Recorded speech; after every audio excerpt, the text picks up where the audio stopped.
Number which one? 16. So 311, number 16, page 264. The cosh 2x thing? Yeah. Oh, so say prove cosh 2x equals, where'd you go? Cosh squared plus sinh squared. And this is the one you said 16, not 60? 16, yeah. Think of it.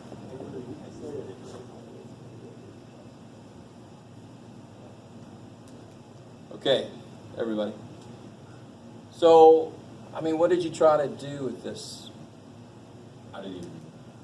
So remind me, what's cosh x? What's that? e to the x plus e to the negative x over 2. So what's cosh 2x? Is it just that times 2? Huh? No. What's, all right, well, let's try this. If cosh x is this, what's cosh y? Yeah, substitution bullshit, right? It's function. What do you put in place of x? Well, whatever's there, right? So what's cosh 2x? Let's try this one again. What's cosh 2x? E to the 2x. E to the 2x. Right? This is something that really is important about following the form of a definition. The form. Yes? What problem is this? Is that 1b? 16. Yeah. And how do you think you'd proceed? Keep going. What do you do? You could drive yourself crazy trying to tear this apart to make that, or you could just rewrite what each of these are from their definition. And then try to see how to connect those. You should be used to this from pre-calc, trig identities. Well, now this is like hyperbolic trig identities, same idea. You work with one side, you work with the other side until they kind of meet, is one way to do it. Does that sound familiar? Remember trig identities? Yeah. Okay. So then you do exactly what we just did, but now you got to square this thing and then add it to that thing squared. The funny thing is, what's cosine squared plus sine squared, of course? Cosine squared plus sine squared? 1. Cosh squared minus sine squared is 1. And this is saying cosh squared plus sinh squared is cosh 2x. Cosine of 2x, cosine of 2x is cosine squared minus sine squared. It's like a lot of the things have a sign difference. That's the only real difference between the normal cosine and the hyperbolic. I mean, normal trig and the hyperbolic trig. Are you guys finding with me? So this is really just plug and chug and make it neat. Question. Right? Put this definition, see if you can make it become this. Then that would show that it's equal. Is that? Just like trig identities in pre-calc. Yeah. Yesterday I heard you saying that we should only be really worried about hyperbolic cosine and sine. Yes. Do we need to just memorize those? Yes. What about the identities and all that? No. If you want to, you can. Is that more relevant in calc too, right? Not the most, but it does come up. Okay. But normally, so I think I said this the other day, a lot of 180 teachers skip that section entirely. Then you hit 280 and it comes up and you're like, what the shit's that? That's a little evil. So I at least want you to know they exist. Okay. So your Calc 2 teacher can't possibly say you should know all the hyperbolic identities when a lot of the Calc 1 teachers don't even teach it at all. And they're relevant in the future to some degree. They're what now? They're relevant in the future to some degree. No, they're completely irrelevant. But no, you're like, don't say that because I feel that way about, oh man. They're very relevant. It comes up, and if you've never seen it before, it'll freak you out right then, and then you got to take a minute and explain what the hell it is. It's much better to go in knowing what it is, knowing where it comes from, knowing its definition. Okay. Anything else from homework stuff? Yeah, same section, number 48. Oh yeah, this is perfect. Anybody ever been to the Gateway Arch, St. Louis? Did you know it was based on a mathematical function? Or you just like, I took a picture with the sun behind it. No, Like me, yeah. I lived there for a couple of years. Oh, then you, yeah, all I right. didn't know it was based on math. Okay. Yeah. You know, like, I didn't want to know that. I'm like, damn, I'm sorry. It doesn't take away from the beauty. And you can actually ride up that thing. I went cross country back in '97. I had never been further west than Roanoke, Virginia, before the summer of '97. So I took it. What was it? 6,000 mile road trip. I can't remember how big of a road trip I took. And that's one place I went, and you could ride up the thing, and the little thing kind of turns as it goes up, and then you get to the top, and you could go like this and look down. Anyway, so this one says the St. Louis Arch is based on the equation there. I mean, it's obvious that that equation would lead to a beautiful structure. No. So you just graph it on your calculator, right? That's the first step. Graph it on the calculator, or I showed you guys Desmos, right? Okay, use Desmos.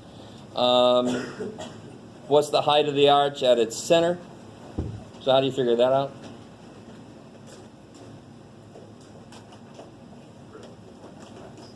Huh? Yeah, this one says it doesn't have a little. Well, I don't know if the calculator's for the whole thing or not. I mean, what part of this did you have trouble with? Or was it the whole thing? Yeah. Oh, shit.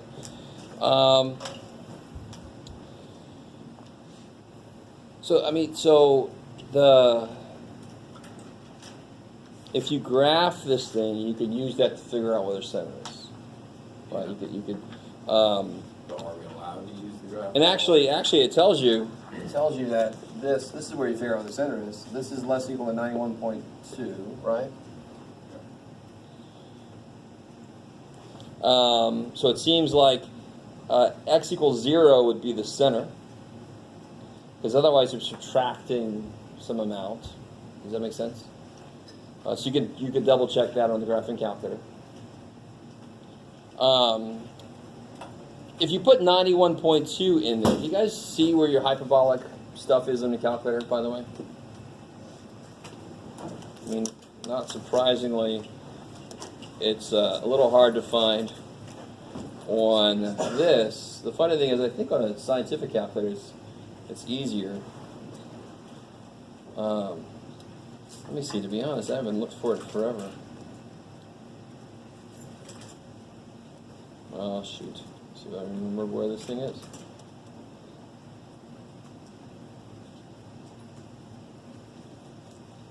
Let's see, where would I go? Let's do, yeah.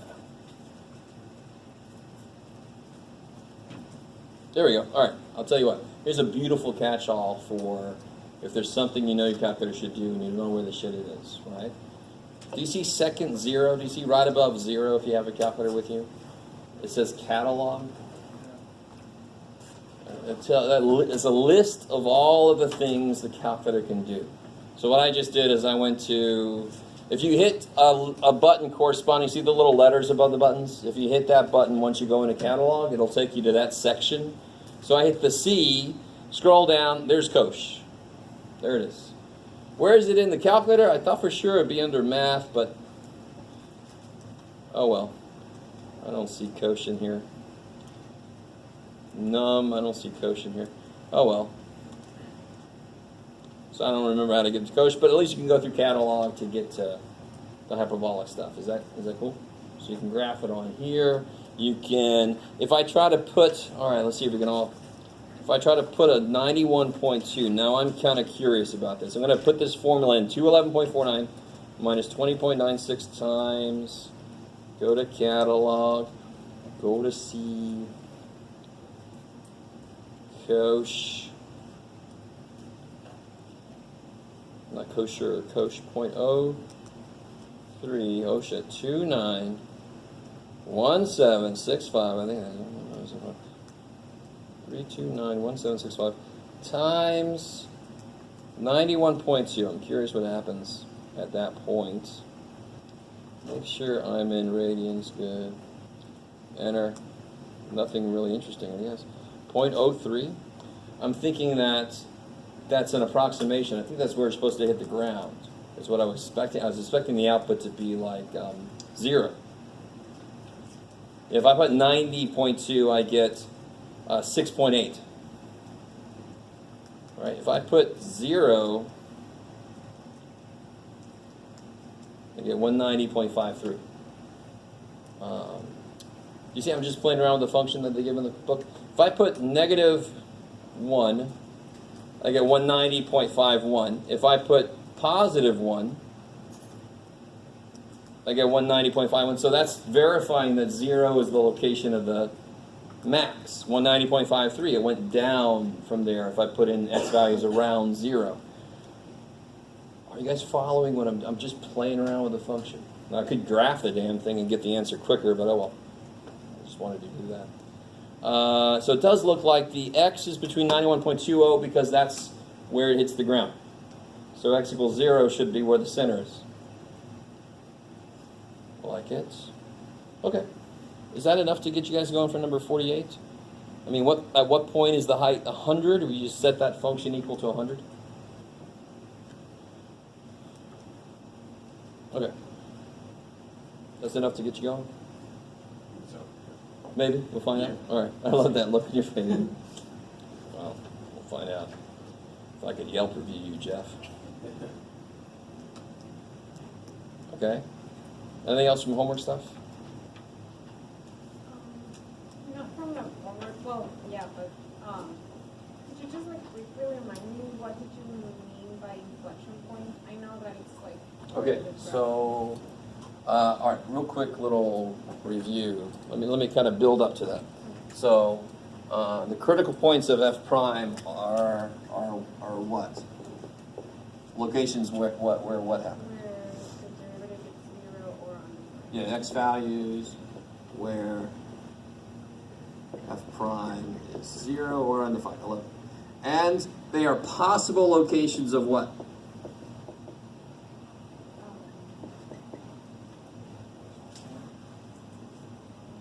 You can do this. Mins and maxes, extreme, right? Mins and maxes, local. And they're possible locations of absolute. They are. There's possible locations of local and absolute maxes and mins. So, I mean, visually, it's this thing. So here's the max, here's the min, here's the max. Here's a 0 horizontal tangent, but it doesn't actually max or min, right? It just keeps going down after it rests for a second. The critical points for f double prime. Same idea, it's all the x values where f double prime is 0 or undefined. But they are possible locations of where what happens? True, but yeah, locations for inflection points. And what's it mean to be an inflection point? That means that the what changes. Here, mins and max means that slope changes from positive to negative or from negative to positive. What's changing here on the other side of an inflection point is the what? What's the word? Starts with a C. Concavity. So, possible location for inflection points.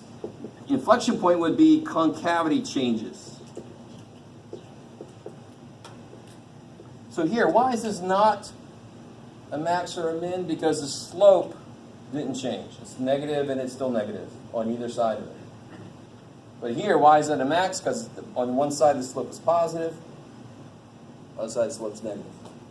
So inflection point is the same idea, it's a nice analogy. It's where the concavity actually changes, where the second derivative's value goes from positive to negative or negative to positive. There should be an analogy because this is taking a derivative of a function, and so is this. The function for this guy is f, and the function for this guy is f prime. So there should be some kind of similarity in how we investigate those two things. Yes? Just to reaffirm, so if you end up with something that is asymptotes, like x squared over x squared minus 4, when we find the double prime and we find no results for the inflection point, do we just put does not exist or undefined? Or how would we do that? When they ask you to list the inflection points or something? If they do. If they ask you to list inflection points, you just say there are none. Yeah.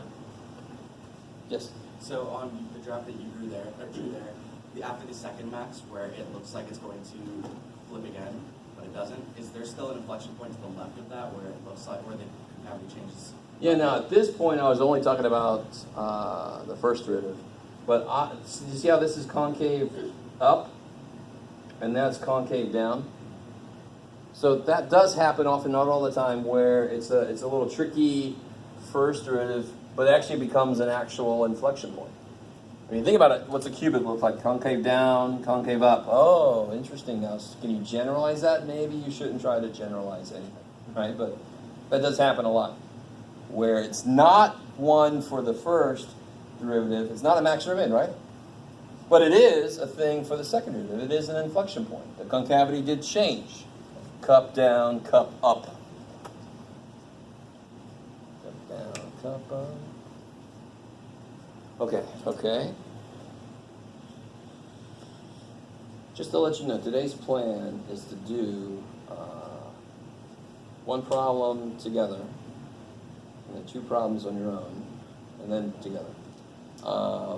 Function and just completely analyzing the shit out of it, and then graphing it, right?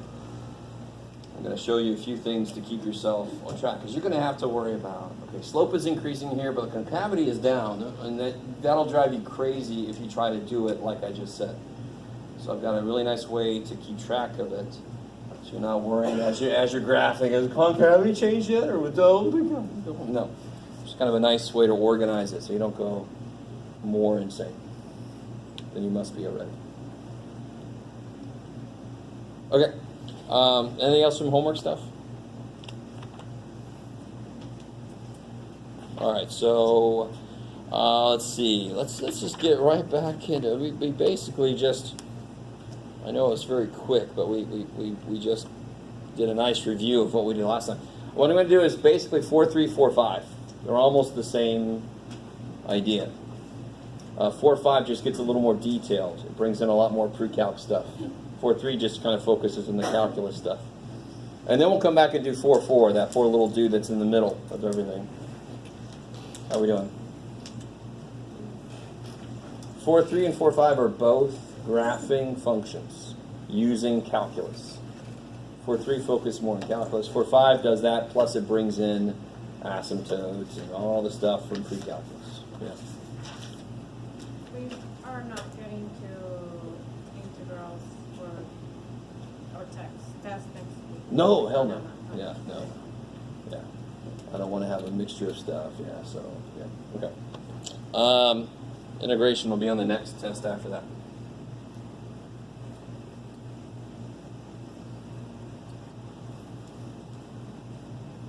All right, so let's do this.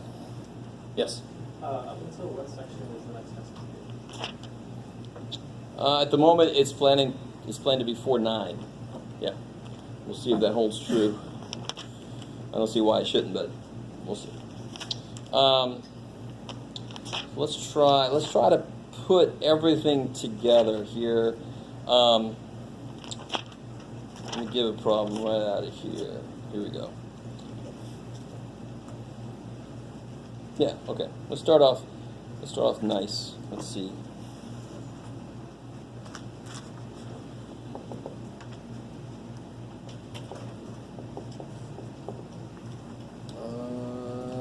Sure. Yeah, Jeff, why not? But that one looks more. Let's see. I like that one. You would, Jeff.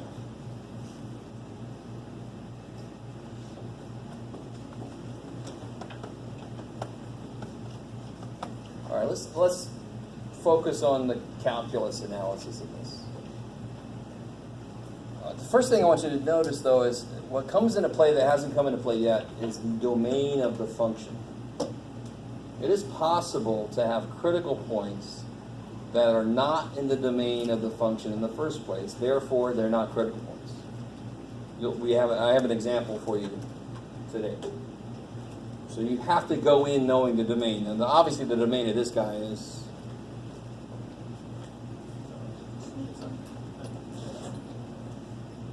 You're all like, you use that word obviously. Obviously, what numbers can I not plug in for x? Is there anything I can't plug in for x? No, I can plug anything I want to in for x. So the domain is all real numbers. I didn't ask you for the range.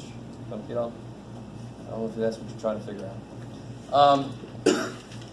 So I want to investigate where this thing is increasing, decreasing, see if we can find local maxes and mins. So how do I do that? Increase, decrease, max, min. What do I do? First order. So if I do that,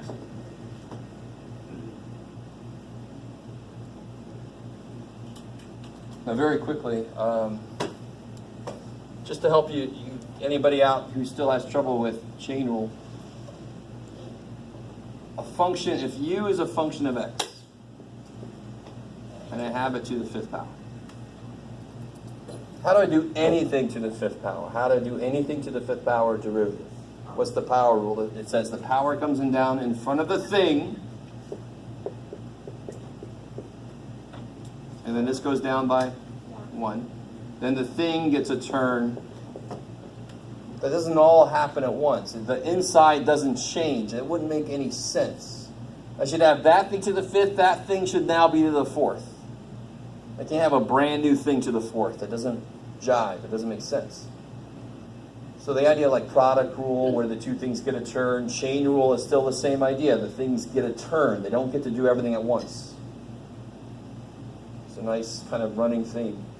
So here, yeah, this will be 5 times 4 minus x squared to the fourth times negative 2x. Now what am I going to try to do with that now? Find the values for which it is. Sure. So algebraically, what do I want to do with this expression? Solve for. Well, Factor, because I'm going to let it equal 0, solve for x, and how am I going to solve for it? Factor. So it's all about factoring. Dear God, thank God it's all about factoring, so I don't have to multiply this shit out. I want to write that 4 times and multiply. I don't want to. So why do you? Don't do that. I want to factor. I can already see 2 answers right there. Can you see 2 answers right there? And of course, 1 answer there. It's already factored, guys. That's what I'm trying to say.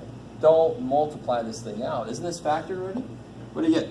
Negative 10x times 4 minus x squared to the fourth. I mean, you can factor this piece, but you can see it. What are my critical points? 0. Yeah. 0, Negative 2. negative 2, and 2. Try to do the thing now. Try to make that sign diagram, that number line thing. Investigate the slopes.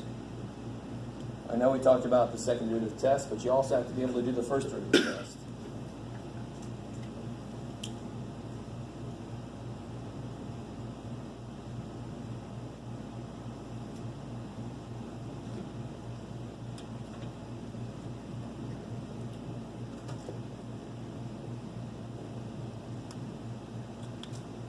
You're ahead of me? No? Okay.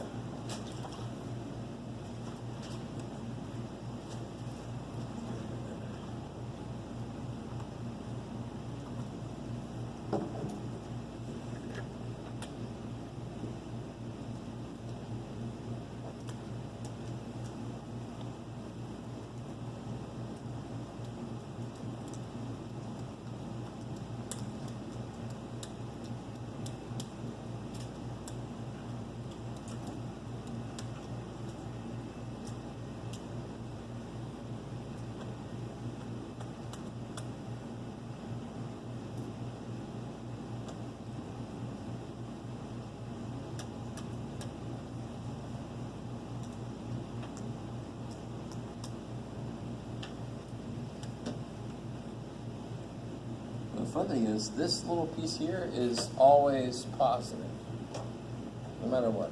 This is positive. At the very least, it's 0, but I already have those places staked out. Right, so if you put 18 billion in, that's positive times negative. Is that cool? You don't have to put 18 billion, put 3 if you want instead. Right? Put 3 in, that's, I don't care, positive times negative, so that's negative out there. What about in here?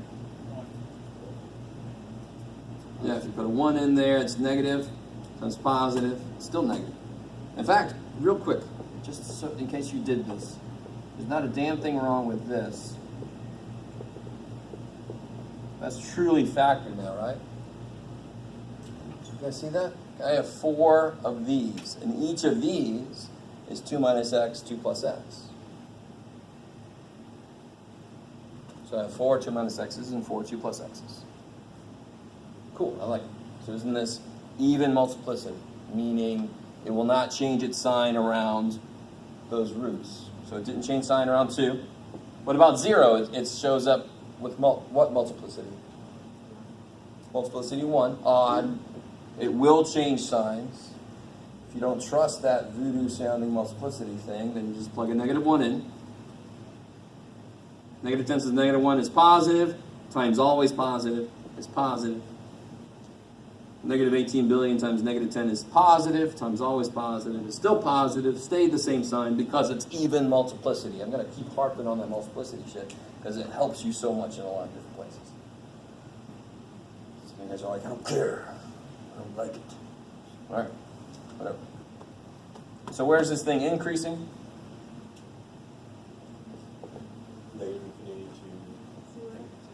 Negative 2, I like it, because that negative 2 is not doing either.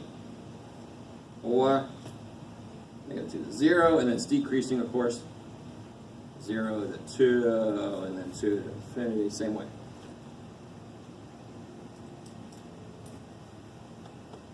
So can I already see the location of an extremum? Singular extremum, extremum. Where? A 0, there's a what? Yeah, it's going up, so you can go up, up, down, down, right? That's a quick little thing you can do. So I'm going up and down, so that must be a max. That's 0. So there's a max at 0 what?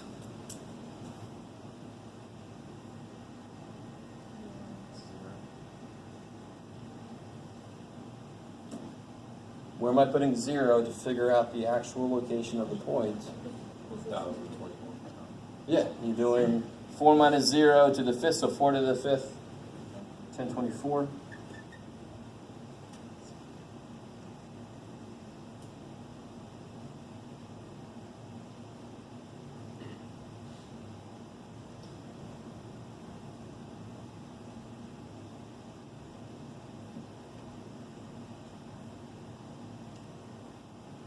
Okay, is that how are we doing? I really want to make sure. I mean, this thing is not difficult to make, and these little arrows are not a bad idea to put. And then it's really in your face. Well, that's got to be max because it goes up and comes down.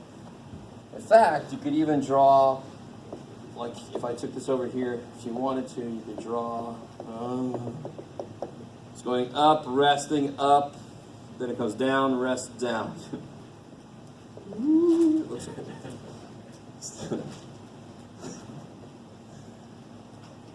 Go away, ghost. Okay. So that's. Can I get anything else from the first derivative? Any more information from that? We got a lot of freaking information. Okay. Okay. So what about now? Let's look at the second derivative. What's it going to tell me? Called cavity, inflection points. So go ahead and take that second derivative.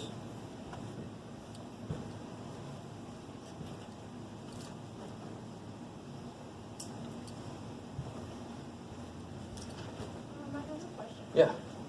So, because we didn't get, oh my God, I forgot. So, like, because you didn't give us a range, I guess we're not looking for the critical- Absolute maximum. Yes. Yeah, this is not that kind of problem.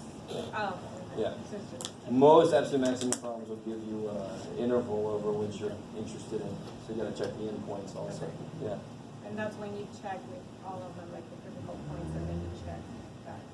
Now, if this was an absolute maximum problem, the endpoints would be at infinity and negative infinity. So you have to look at that limit. But most absolute maximum give you an actual little finite interval. Yeah. We're not doing that kind of problem. Yeah.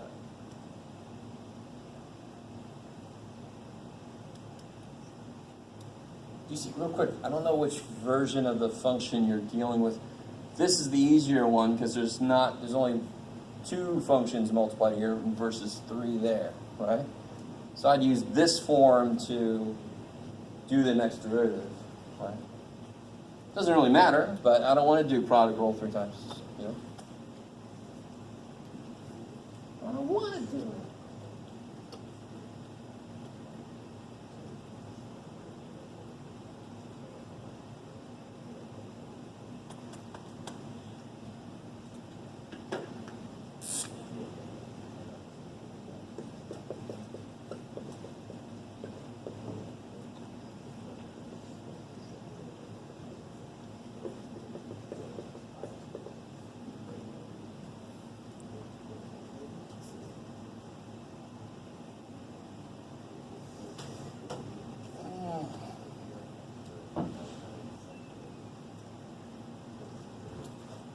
So how would a question like this be formatted on the test? Would it just be like us having a function and just having like A through G? You'll see, I got the handout. I actually asked you questions related to the steps you have to take anyway. Okay. I don't just say, use all of calculus and pre-calculus to graph these. So what? Yeah. I tell you, like, A, what's the domain, if it's applicable. B, find the critical points of the first derivative. You know, I break it out for you.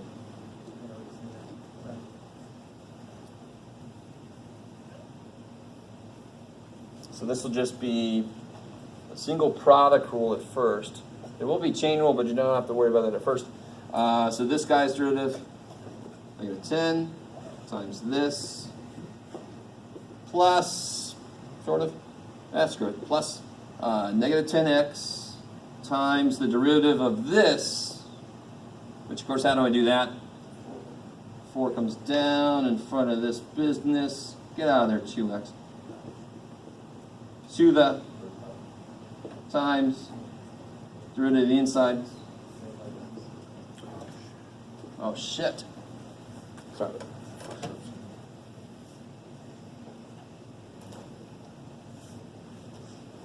Okay. And now I just cleaned that up a bit. I don't know if you guys are cool.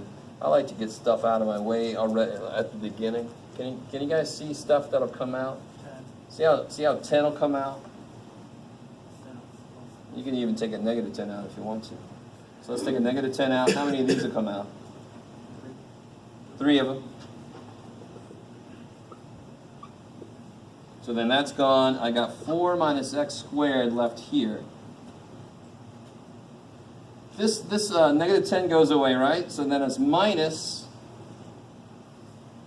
I don't know if you guys are cool with this or not. But minus 2x squared. And actually it's times 4, so it's minus 8x squared. And then all of these are gone, right?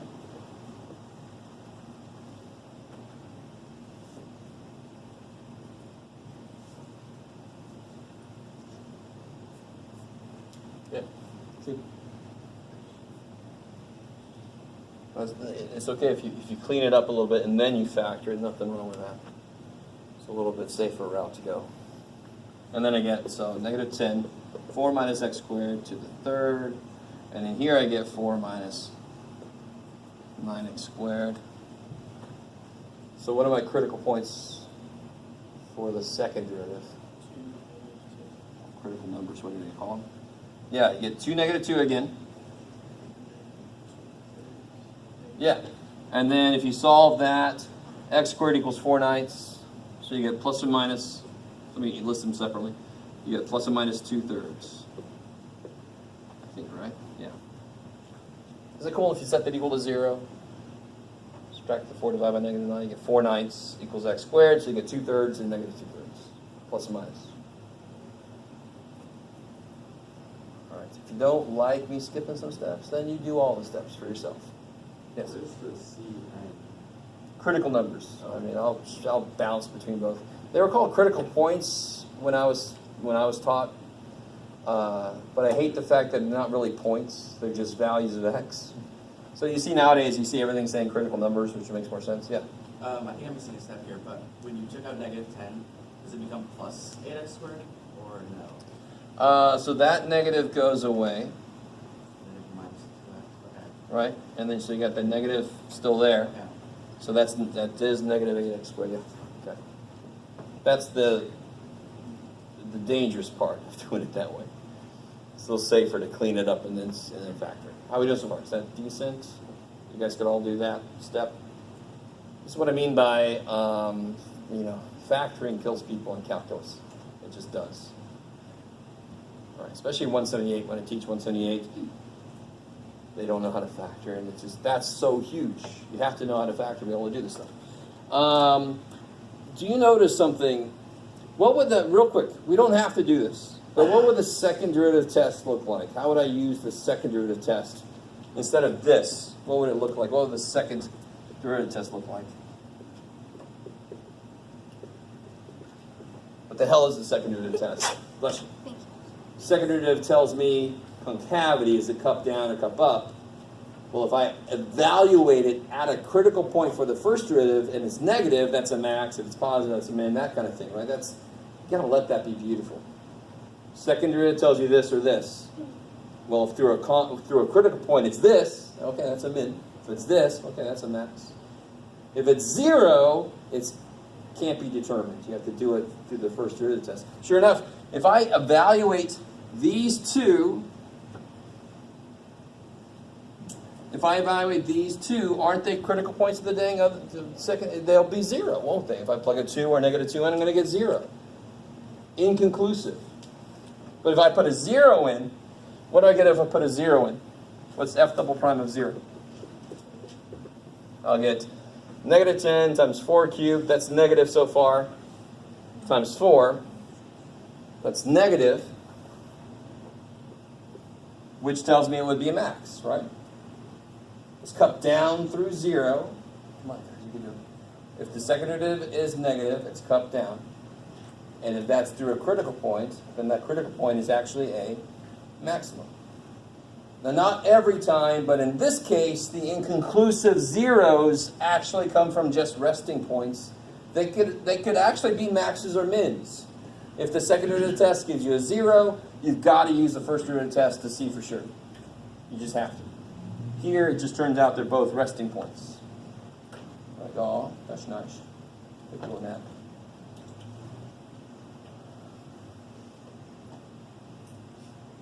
Okay.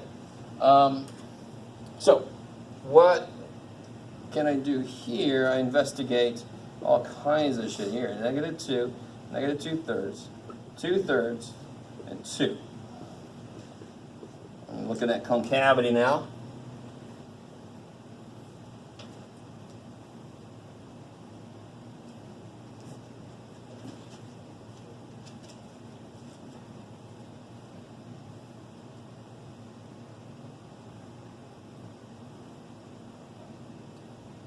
Tell you what, I'm going to put this right here.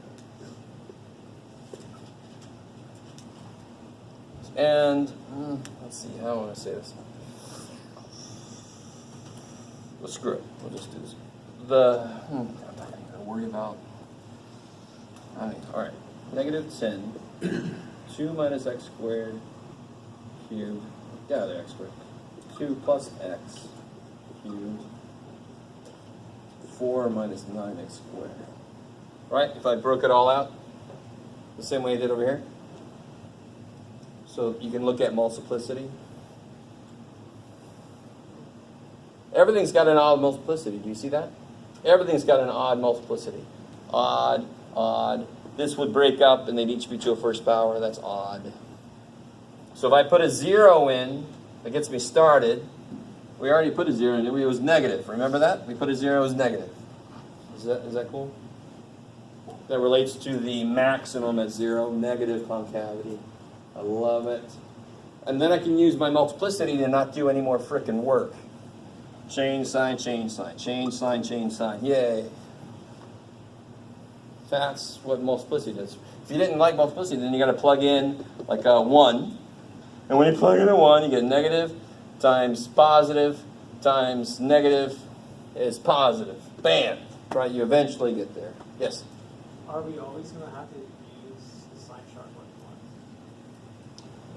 on this problem we would have, do you see how you can use the second derivative test, especially on a problem that you have to do concavity anyway, because no matter how ugly it is, you're going to have to do the second derivative.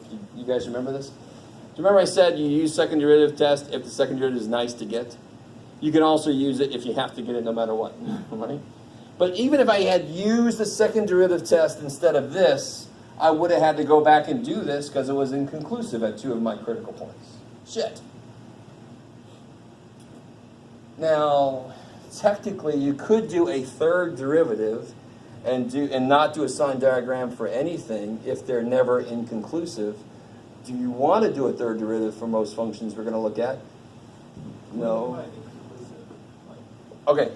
So remember, we just did it. Remember, why was the 0 max using the second derivative test? Because f double prime at 0 was negative.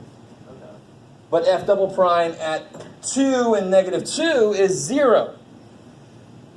That's inconclusive then. It's not cup down or cup up.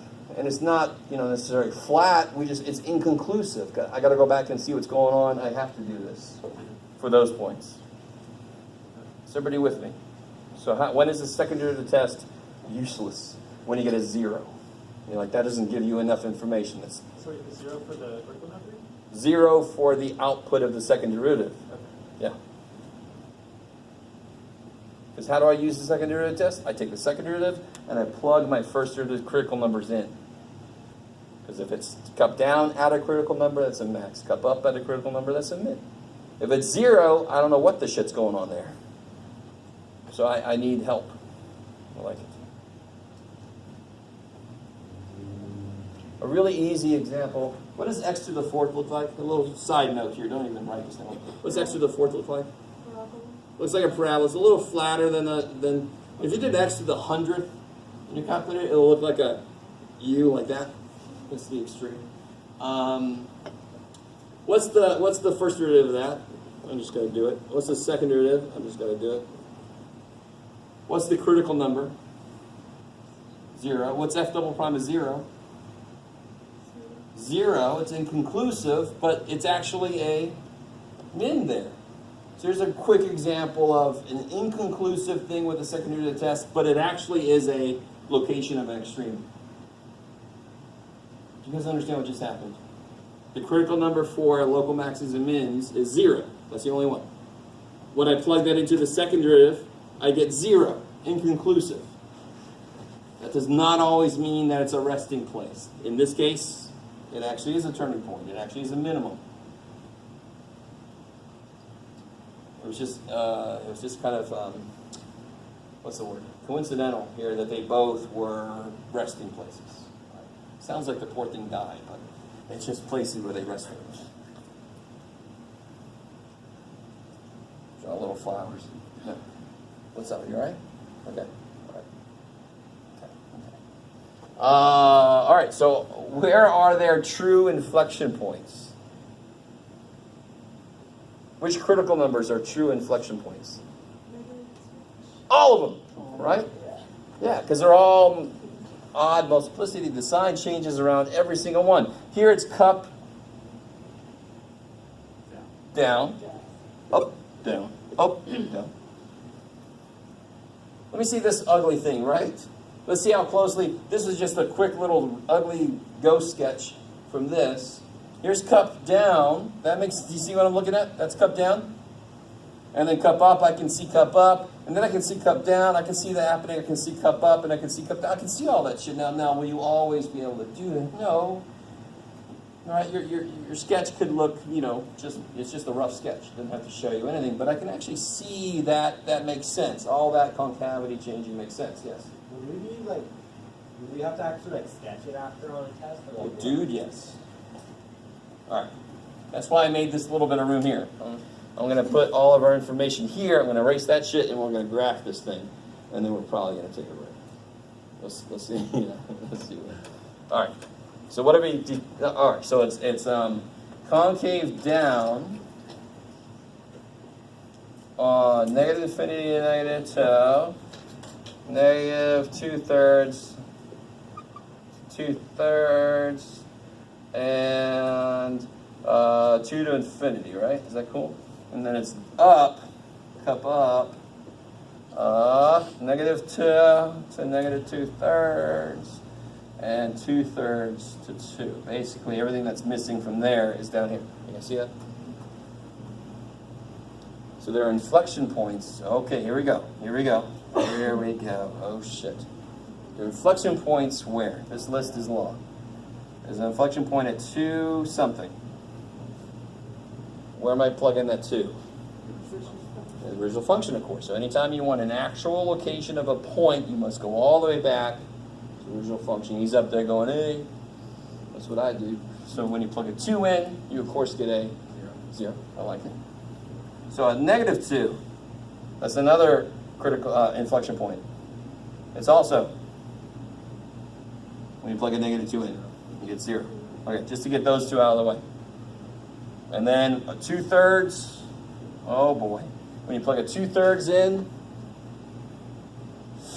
4 lines, 4 nines, 6, 32 nines to the 5th power? I don't know.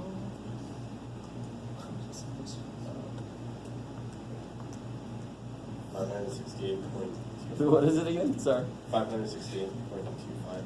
568, that's plenty good for my resolution. -2/3 is going to be the same thing because you're squaring it first thing, right? Is that cool?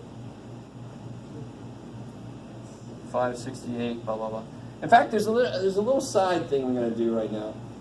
Not really a side thing fully, but I've got to explain this on the side that you're going to use in the homework. I want to remind you about this. So here's everything we saw from the first derivative, right? Increasing, decreasing, max. There's no min. And here's everything we got from the second derivative. You guys with me? Okay, okay. I'm going to take this stuff away. It's going to go away.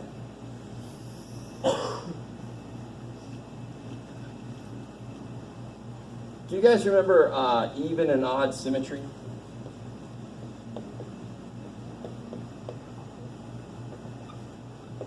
Well, I hope so, because it was in that first homework assignment for one thing.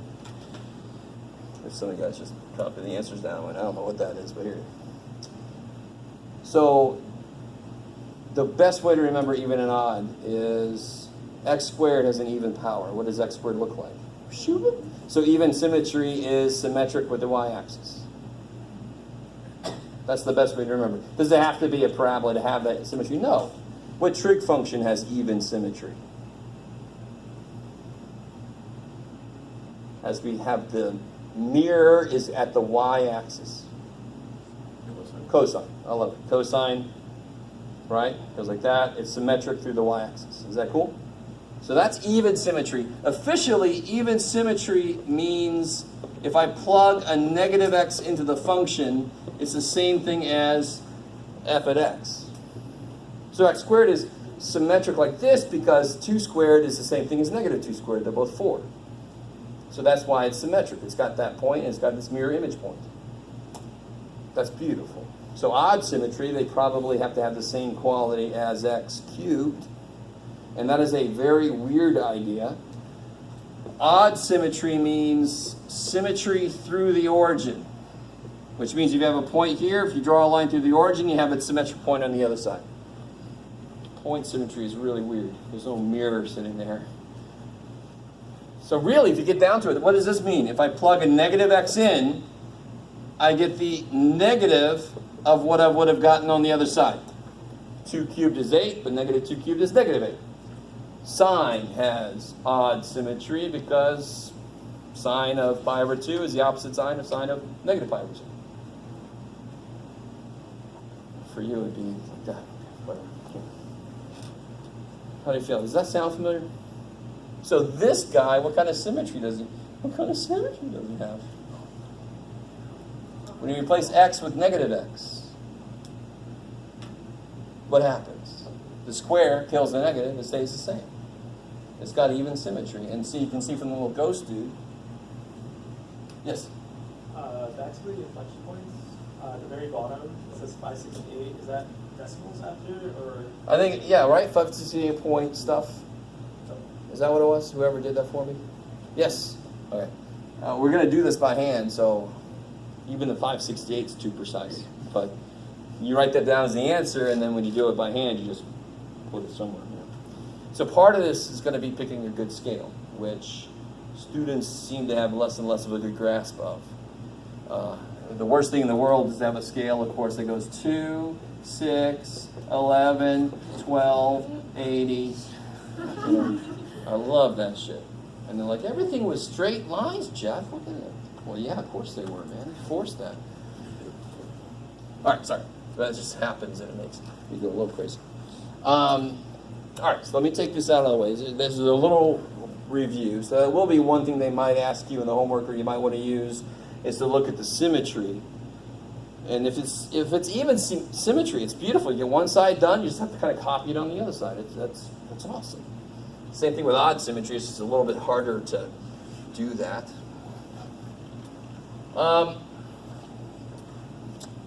So let's try to graph this thing, and then we'll take a break.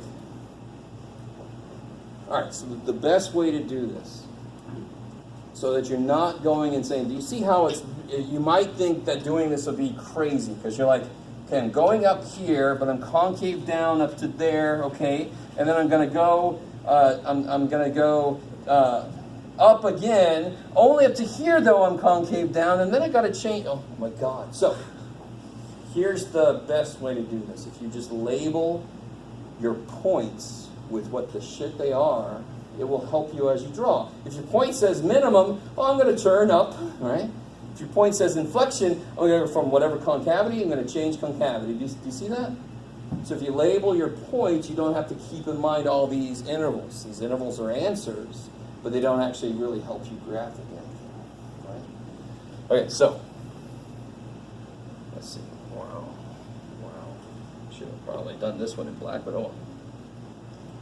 Oh, let's see, the scale on my x-axis, my critical points are all up to -2 and so forth. So let's do 1, 2, 3, I like it. -1, -2, -3. Now, the scale on my y-axis is going to be the hard part.